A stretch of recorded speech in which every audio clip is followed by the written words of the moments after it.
বয়ঃসন্ধির মতো 40-এর পরের জীবনেরও একটা নাম থাকা উচিত। বুড়িও না, আবার ছুড়িও না। অদ্ভুত একটা বয়স। বেশিরভাগ ক্ষেত্রেই এরা সংসারী। 15-20 বছর ধরে।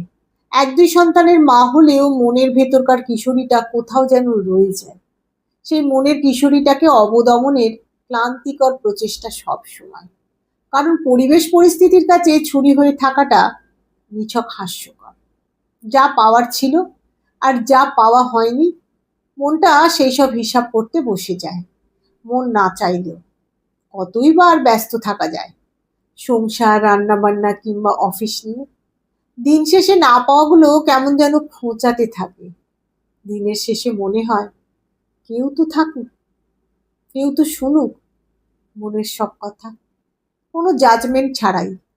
এদিকে সংসার, বাচ্চা কাচ্চা মানুষ করতে করতে জীবনটা বন্ধুহীন হয়ে যায়। সবাই যার যার জীবনে ব্যস্ত।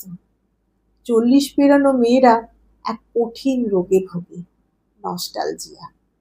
কারণে অকারণে শুধু পুরনো কথা মনে পড়ে। পুরনো ক্ষতগুলো দগদগে হয়ে ওঠে।